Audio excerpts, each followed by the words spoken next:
Morning, good afternoon, good evening. आज का topic है इलेक्ट्रिकल रेजिस्टेंस। तो what is electrical resistance? Electrical resistance क्या है? बेसिकली एक ऐसी प्रॉपर्टी किसी भी मटेरियल की जिसकी वजह से वो ऑब्स्ट्रक्ट करता है फ्लो ऑफ करंट को। तो it is a property of material जिसकी वजह से वो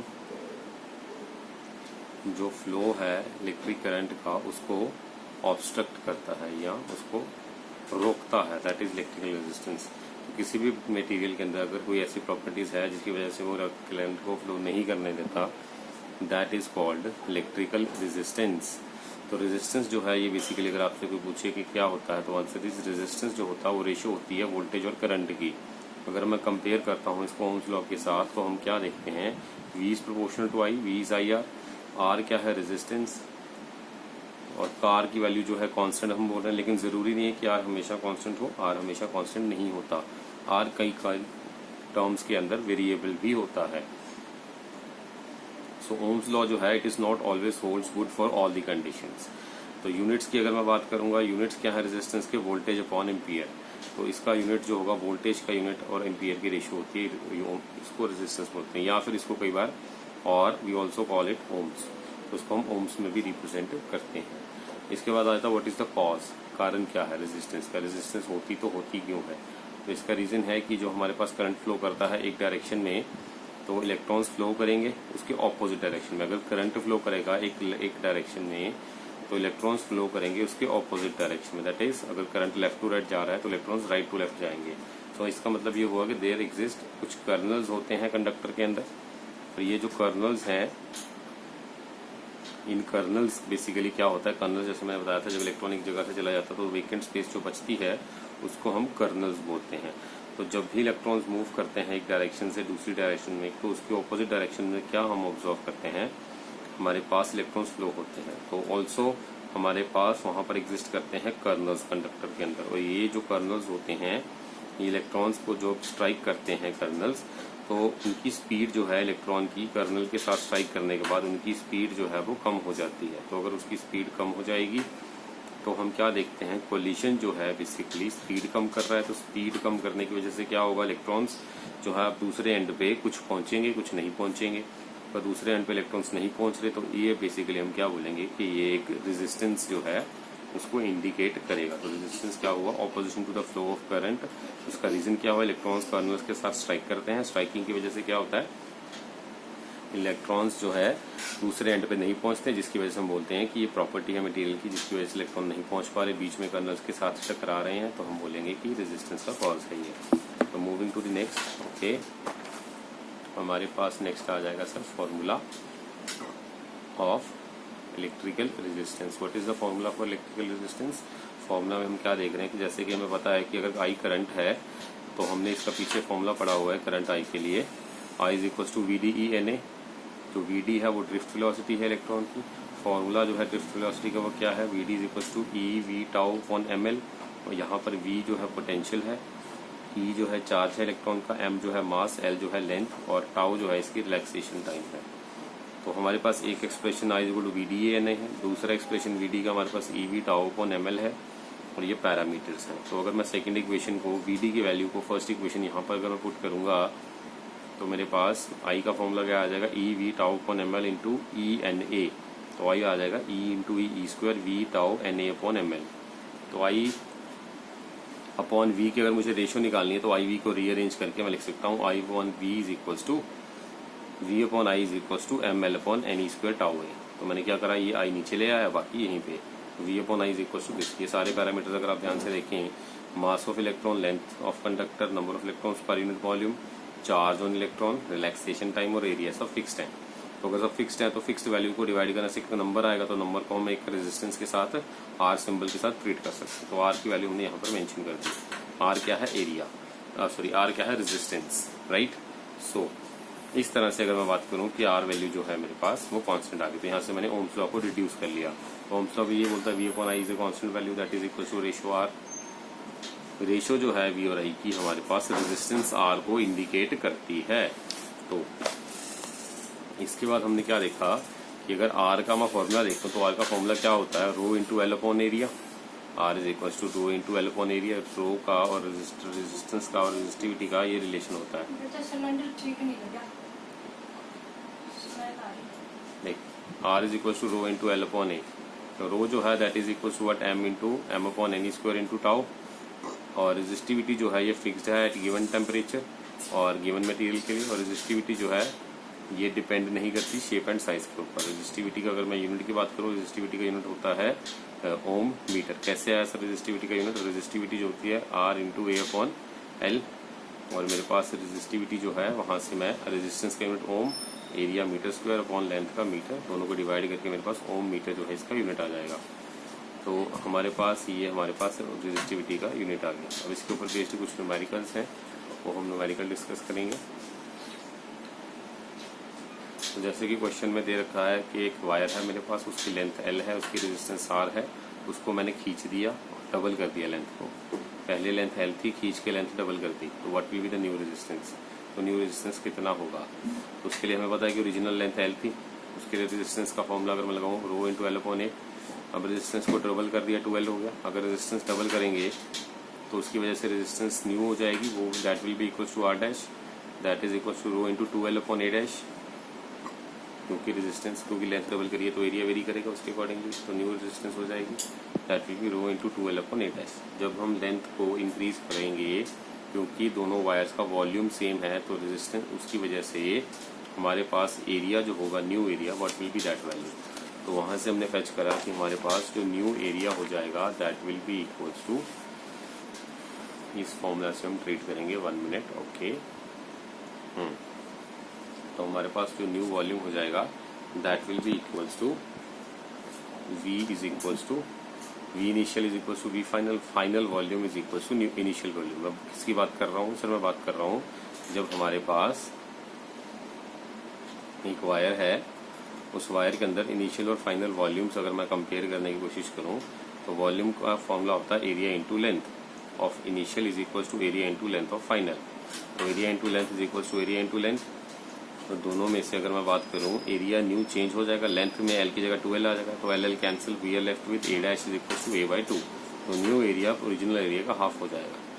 तो जब हमने लेंथ डबल करिया तो एरिया हाफ होगा, यहाँ से हमने ये प्रूव करा। तो ये वाली वैल्यू एरिया की न्यू रेजिस्टेंस के फॉर्मूले में हम पुट करेंगे, that means rho into 2L upon A dash. तो एरिया की वैल्यू ए बाई 2 लिख दी हमने। यहाँ से हमने आर डैश की वैल्यू निकाल दी।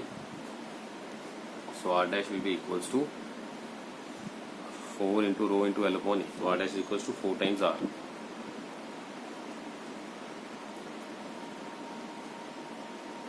तो यहाँ से हमने रेजिस्टेंस का फॉर्मूला लगा दिया। अगला क्वेश्चन है हमारे पास, अगर मान लीजिए कोई रेजिस्टेंस है मेरे पास वायर की आर, उसको कंप्रेस कर दिया half the original length, what will be the new resistance? तो हमारे पास न्यू रेजिस्टेंस के लिए क्या हो जाएगा? R is equals to rho into L upon A. हमने जब कंप्रेस कर दिया तो area into length will be equals to area into length. तो L into A is equals to L by 2 into A dash. तो हमारे पास जो होगी यहाँ पर लेंथ कैंसिल, और मेरे पास एरिया 2 टाइम्स हो जाएगा, 2 into A is equals to A dash. तो R dash will be equals to rho into L by 2 upon 2a। तो सॉल्व करके आ जाएगा rho into L upon 4 times A. तो R dash is equals to R upon 4 हमने यहाँ से निकाल दिया। क्योंकि आर कैसे बना? क्योंकि आर डैश जो है ये रो इंटू एल अपॉन ए, तो हमने इसकी जगह पे आर लिख सकते हैं। रो इंटू एल अपॉन ए की जगह पे हम आर लिख सकते हैं, तो इसकी जगह पे हमने लिख दिया आर। इसकी जगह पर हमने लिख दिया आर।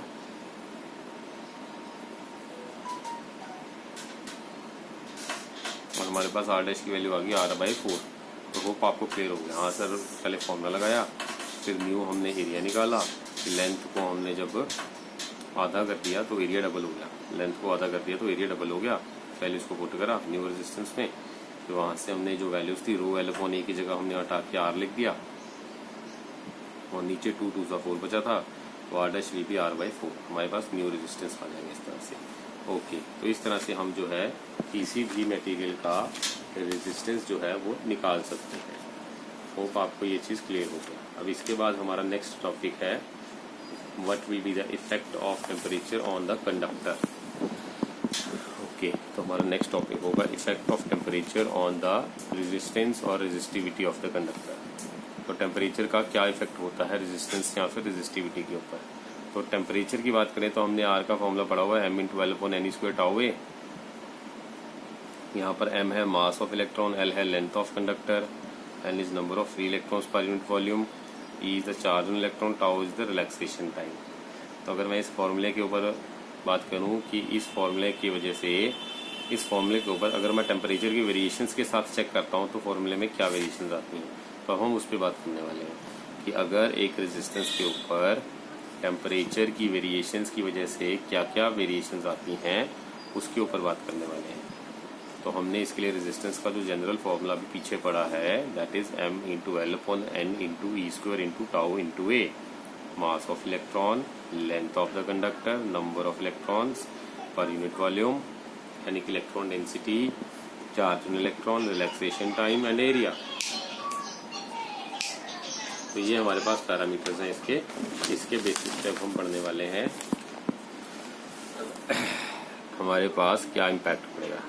तो आज जैसे कि हमें पता है आर का जो फॉर्मूला होता है, that formula is R is equal to rho into L upon A. तो आर इज इक्वल टू हमने value M into L upon N square A tau, दोनों को कंपेयर करा, वहां से रो की वैल्यू आ गई m upon N square tau. तो वहां पर रो जो है रेजिस्टिविटी को इंडिकेट कर रही है। रेजिस्टिविटी होप आपको क्लियर होगा। रेजिस्टेंस ऑफ हमारे पास अगर एक यूनिट लेंथ और यूनिट एरिया की रेजिस्टेंस देखें of a material, that will be called as resistivity. तो resistance of a unit material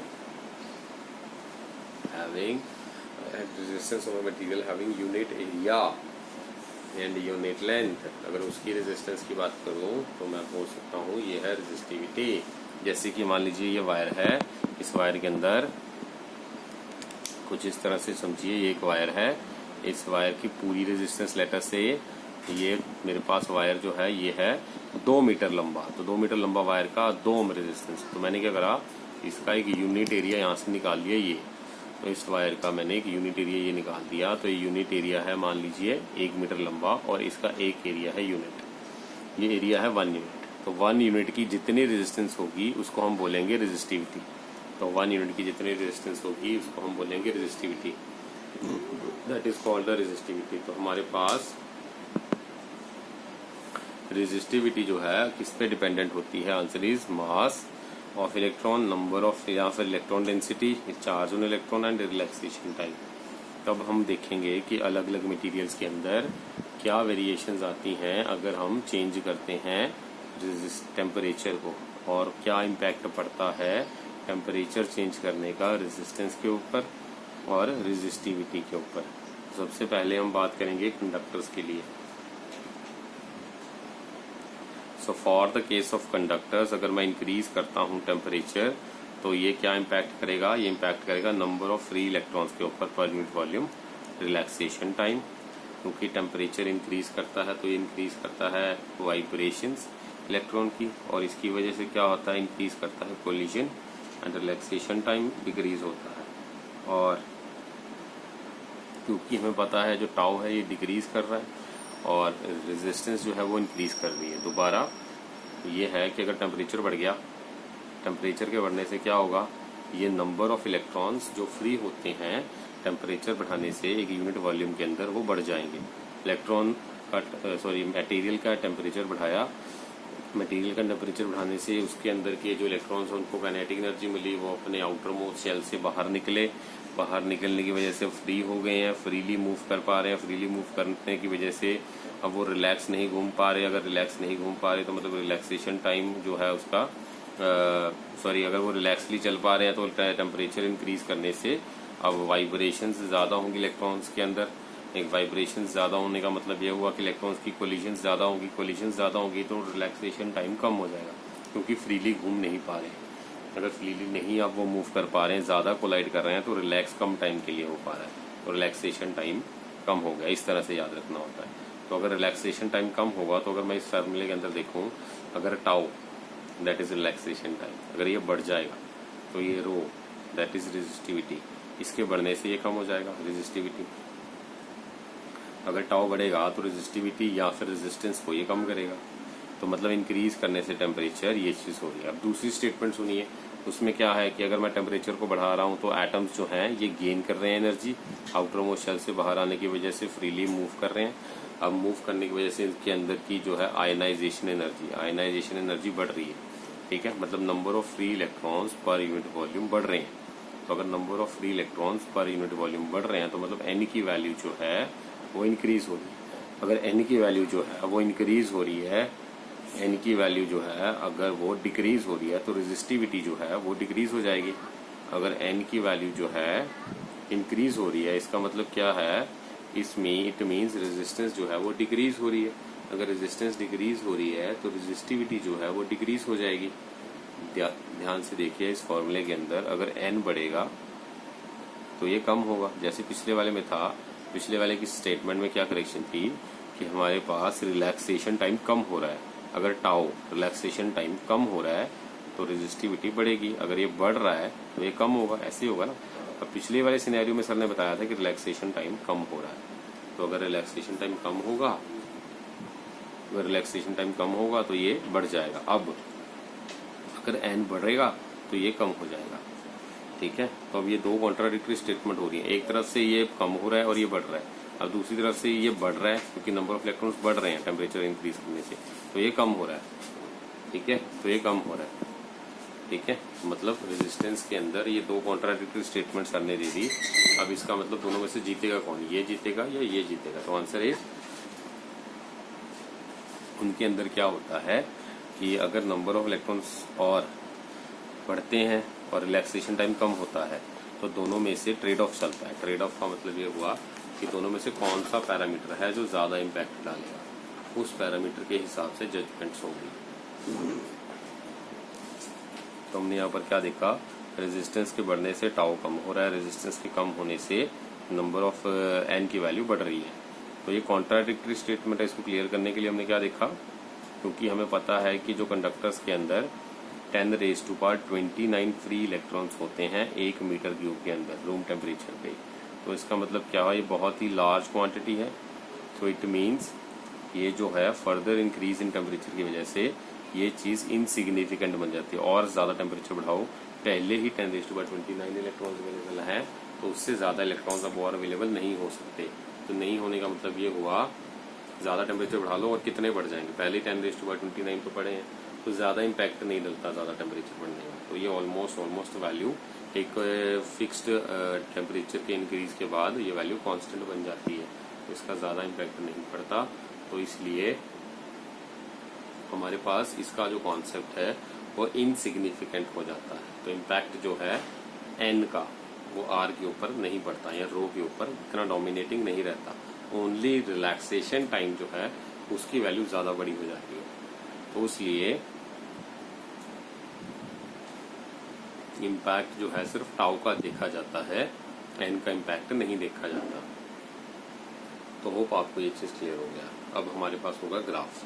तो ग्राफ के अंदर क्या देख पा रहे हैं कि हमारे पास रो या फिर रेजिस्टेंस वर्सेस टेम्परेचर का ये ग्राफ है। इस ग्राफ का कॉपर का ग्राफ हमने बना रखा है, कॉपर मेटल के लिए ये एक्सपोनेंशियली इंक्रीज करेगा। तो इसका मतलब क्या हुआ, अगर मैं इंक्रीज करूंगा टेम्परेचर तो rho and resistance it will increase.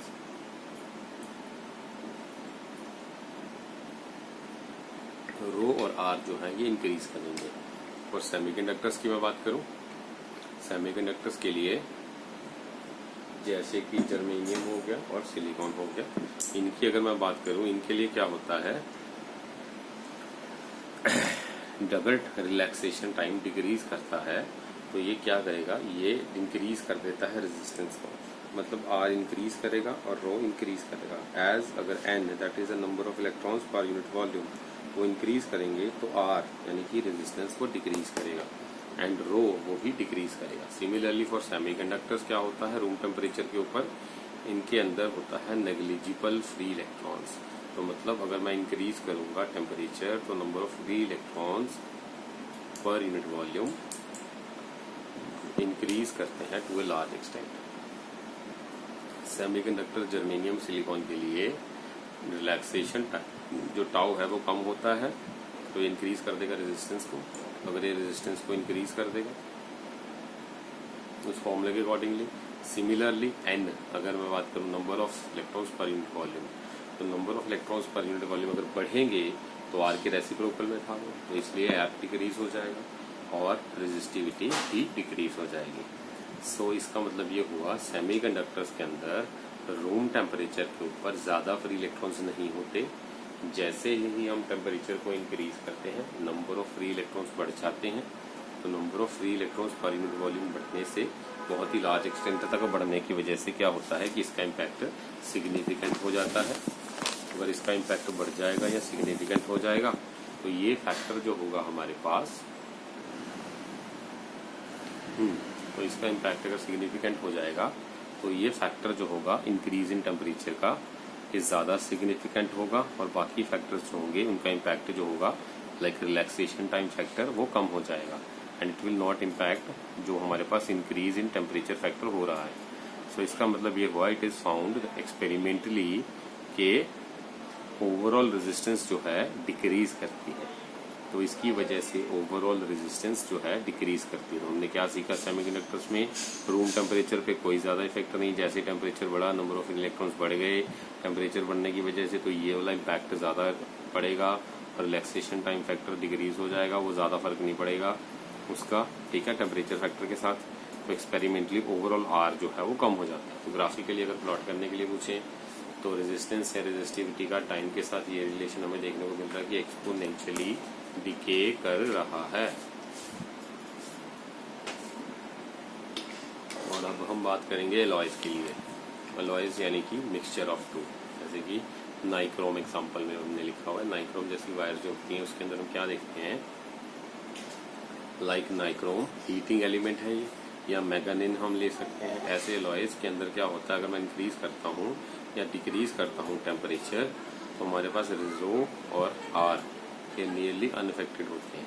तो ये जो होते हैं अलॉयज ये बने होते हैं इंटेंशनली उस पर्टिकुलर टास्क या पर्टिकुलर पर्पज को प्रूव करने के लिए। क्योंकि कुछ नॉर्मल कंडक्टर्स के अंदर अगर मैं इंक्रीज करता हूँ टेम्परेचर तो टेम्परेचर के इंक्रीज करने से रेजिस्टेंस कुछ इस तरह से वेरी होती है कि with the increase in temperature के बढ़ने से आप क्या देख रहे हो कि ग्राफिकली इस तरह से इंक्रीज आ रहा है। तो होप ये चीज़ आपको क्लियर हो गया कि हमने सीखा स्पेशली अलॉयज के अंदर क्या सीखा कि जैसे स्पेसिफिक पर्पस के लिए अलॉयज को बनाया जाता है लाइक नाइक्रोम और मैग्नीन, ठीक है। एग्जांपल के तौर पर अलॉयज के अंदर अगर टेम्परेचर को बढ़ा दिया या कम कर दिया तो टेम्परेचर के बढ़ने या कम होने से रेजिस्टेंस और रेजिस्टिविटी पे कोई इफेक्ट नहीं आता, क्योंकि इंटेंशनली इसको किसी पर्टिकुलर टास्क के लिए बनाया जाता है। और नॉर्मल कंडक्टर्स के अंदर ये वेरिएशन जो है इस तरह से हम देखते हैं नॉर्मल केसेस पे, तो it is almost straight value. तो लीनियर सी ये रेशो हमें दिखाता है। तो होप आपको सेमीकंडक्टर, कंडक्टर और अलॉयज के लिए तीनों के लिए हमें टेम्परेचर के रेजिस्टेंस के साथ क्या वेरिएशंस हैं वो समझ में आ गए। इसके बाद हमारे पास जो नेक्स्ट टॉपिक है हमारे पास इसका दैट इज यहाँ पर इसका रीज़न, और वो रीज़न ये है कि क्योंकि हमारे पास relaxation time and number of electrons per unit volume दोनों कंपनसेट कर देते हैं एक दूसरे को, और with the increase in temperature number of electrons per unit volume increase हो जाता है, रिलैक्सेशन टाइम डिक्रीज हो जाता है, number of electrons per unit volume increase हो जाता है और रिलैक्सेशन टाइम जो है डिक्रीज हो जाता है। सो दोनों इंक्रीज और डिक्रीज कंपनसेट कर देते हैं एक दूसरे को। सो अगर इंक्रीज और डिक्रीज एक दूसरे को कंपनसेट कर देंगे तो हमारे पास ये विन कर जाएगा जो नो वेरिएशन वाला पार्ट। अगला हमारे पास टॉपिक है टेम्परेचर कॉफिशिएंट ऑफ रेजिस्टेंस। तो टेम्परेचर कॉफिशिएंट ऑफ रेजिस्टेंस के अंदर हमने क्या देखा, अगर मुझे फाइंड करना है कॉफिशिएंट तो उसके लिए हम क्या देख रहे हैं, हम कंसिडर करते हैं एक एक्सपेरिमेंट जिसके अंदर हम क्या करेंगे, हम लेंगे एक वायर जो कि है हैविंग रेजिस्टेंस R0 है मान लीजिए, तो उसका टेम्परेचर है T। एक हमने क्या करना है टेम्परेचर कॉफिशिएंट फाइंड करना है। तो टेम्परेचर कॉफिशिएंट सर पहले समझाओ क्या होता है। तो टेम्परेचर कॉफिशिएंट होता है, मान लीजिए हमने एक वायर लिया उसका है रेजिस्टेंस R0, ये R0 रेजिस्टेंस मान लीजिए टेम्परेचर T के ऊपर है। अब हमने क्या करना है, अब हमने हीट करना है वायर को। जब वायर को हीट करेंगे तो उसका टेम्परेचर चेंज हो जाएगा T से T+dt में। टेम्परेचर का बढ़ने से रेजिस्टेंस के अंदर वेरिएशन जो आया वो R+R0+dr आया, ठीक है। तो क्या हम यहाँ पर देख रहे हैं कि चेंज इन टेम्परेचर करने से रेजिस्टेंस जो है ये बढ़ गया। That means D R is proportional to D T, और we can also say D R is proportional to R naught. दोनों इक्वेशंस को कंबाइन करने से हमारे पास क्या मिला कि D R is equal to alpha R naught D T. तो अल्फा क्या है यहाँ पर हमारे पास टेम्परेचर कोफिशिएंट ऑफ रेजिस्टेंस है। इसके अलावा हम ये भी देख पा रहे हैं कि कोफिशिएंट ऑफ थर्मल रेजिस्टेंस, उसको भी हम अल्फा से ही डिनोट करते हैं। तो अगर मैं इक्वेशन नंबर 3 ये वाली को इंटीग्रेट करूँगा तो इंटीग्रेट करने से हमें क्या पता चल रहा है कि इंटीग्रेशन साइन लगाया दोनों तरफ, और इंटीग्रेशन करेंगे लिमिट्स में। ये क्यों कर रहे हो सर? क्योंकि ये आर डी आर जो है एक छोटी सी रेजिस्टेंस में इंक्रीज है, छोटा सा टेम्परेचर, थोड़ा सा टेम्परेचर या small quantity of temperature increase करने की वजह से। लेकिन अगर टोटल टेम्परेचर मुझे पूरा का पूरा टेम्परेचर इंक्रीज करना है तो उसके लिए हमने क्या देखा कि पूरी रेजिस्टेंस में जितनी इनिशियल से फाइनल में वेरिएशन आएगी वो कब आएगी? जब पूरा रेजिस्टेंस इनिशियल से फाइनल हम वेरी कर देंगे। तो यहाँ से अगर रेजिस्टेंस आर नॉट से आर एफ तक लेके गए तो कब होगा? जब टेम्परेचर इनिशियल से फाइनल की तरफ टी आई से टी एफ की तरफ जाएगा। तो ये लिमिट्स अब हम इस एक्सप्रेशन के अंदर इंटीग्रेशन का साइन लगा के पुट करने वाले हैं। तो इसको हमने यहाँ पर पुट करा। पुट करने के बाद हमारे पास जो एक्सप्रेशन बनेगा कुछ इस तरह से बनेगा, and that is are F minus integration का साइन लगाया था हमने, इंटीग्रेट करा। तो इंटीग्रेशन किसका हमने करा यहाँ पर? ये जो एक्सप्रेशन है ये लिखा नहीं हुआ, मैं लिख देता हूँ यहाँ पर। That is D R integration R naught से R F is equals to integration R naught alpha D T T I to T O. Hope आपको विजिबल? Yes, clear. और हमारे पास यहाँ पर क्या है? डी आर का इंटीग्रेशन आर होगा और final limit minus initial limit, उसके साथ लिमिट्स तो पुट हो जाएंगी। तो डी आर का इंटीग्रेशन आर, आर की जगह आप लिखेंगे are F minus R not is equals to, अब यहाँ पर क्या है? अल्फा कांस्टेंट है, इनिशियल रेजिस्टेंस की वैल्यू फिक्स है, कांस्टेंट है, दोनों को हम अल्फा इंटीग्रेशन से बाहर निकाल सकते हैं। और डी टी का इंटीग्रेशन टी होगा, फिर टी को रिप्लेस करेंगे T final minus T initial से। अब यहाँ से ये जो आर नॉट है इसको राइट साइड में लेके जाएंगे तो पॉजिटिव आर नॉट हो जाएगा। दोनों में से आर नॉट कॉमन निकलेगा। कॉमन निकालने के बाद हमने क्या देखा? डेल्टा टी, मान लीजिए ये T F minus T I को डेल्टा टी से रिप्रेजेंट कर दिया, तो डेल्टा टी यहाँ पर हमने उसकी जगह पर रिप्लेस करके डेल्टा टी लिख दिया। तो R F is equal to R not into 1 plus alpha delta T हमारे पास एक्सप्रेशन आ गया। अगर आर को रेजिस्टिविटी की टर्म्स में लिखना है तो कैसे लिखेंगे? Rho F is equal to L upon A and rho I is equal to L upon A. तो दोनों की एक्सप्रेशन के अंदर 1 प्लस अल्फा डी टी के साथ हमने आर की जगह रो इंटू एल अपॉन ए लिख दिया, इसमें भी आर की जगह रो इंटू एल अपॉन ए लिख दिया। तो इन दोनों को लिखने के बाद हमने क्या करा? एल अपॉन ए, क्योंकि लेंथ और एरिया दोनों का सेम है, इनिशियल और फाइनल लेंथ ना वेरी करेगी ना एरिया वेरी करेगा, तो हमने इनिशियल और फाइनल सिर्फ रेजिस्टिविटी को वेरी होते हुए दिखा है। तो इनिशियल और फाइनल टेम्परेचर वेरिएशंस के अंदर लेंथ और एरिया अगर सेम रहेंगे तो this expression will become rho F is equal to rho y into 1 plus alpha D T या फिर अल्फा डेल्टा टी। अब हमसे अगर पूछे what is the unit of temperature coefficient तो आंसर इज यूनिट जो होता है अल्फा का वो होता है R F is equal to R not minus alpha delta T T. ये एक्सप्रेशन हमने जो ऊपर पढ़ा था इसमें हमने क्या करा? इस एक्सप्रेशन के अंदर हमने R F minus R not कर लिया, ठीक है, अपॉन आर नॉट कर लिया, यहाँ पे प्लस था R F minus R not upon R not into delta T is equal to alpha. अब देखिए ये final resistance minus initial resistance है, तो रेजिस्टेंस माइनस रेजिस्टेंस हमारे पास फाइनली भी रेजिस्टेंस ही आएगा। तो यहाँ पर रेजिस्टेंस का यूनिट ओम लिख दिया अपॉन रेजिस्टेंस का ओम, टेम्परेचर का डिग्री सेल्सियस, इसको कट कर दिया सॉल्व करके, सेल्सियस इनवर्स मेरे पास अल्फा का यूनिट आ जाएगा। Celsius inverse will become the unit of alpha. तो यहाँ से हमने ये एक्सप्रेशन क्लियर कर लिया। ओके, तो इसके बाद हमारे पास जो आ जाएगा दैट विल बी कि हमारे पास कंडक्टर्स के लिए क्या होता है कॉन्सेप्ट। तो कंडक्टर्स की बात करिए, कंडक्टर्स के लिए अल्फा की वैल्यू पॉजिटिव होती है और नेगेटिव होती है या फिर जीरो होती है। मतलब कंडक्टर्स के लिए अगर मैं इंक्रीज करूंगा टेम्परेचर को तो फाइनल रेजिस्टेंस जो होगी that will be more than the initial temperature. Final resistance जो होगी इनिशियल से ज़्यादा होगी, तो ज़्यादा होने की वजह से क्या हो जाएगी, पॉजिटिव अल्फा माना जाएगा, उसने इंक्रीज कर दिया, तो that means alpha will be treated as positive. अगर सेमीकंडक्टर्स की बात करेंगे तो सेमीकंडक्टर्स के अंदर क्या होता है, डेल्टा टी जो होता है that is positive, means temperature जो है अगर मैं इंक्रीज करता हूँ कंडक्टर्स के लिए, अगर डेल्टा टी जो है it is positive means temperature increase कर रहा है। तो अगर टेम्परेचर इंक्रीज कर रहा है तो मतलब ज़्यादा नंबर ऑफ इलेक्ट्रॉन स्टार्ट करेंगे फ्लो करना। अगर ज़्यादा इलेक्ट्रॉन्स फ्लो करेंगे तो फाइनल रेजिस्टेंस जो हो जाएगी दैट विल बी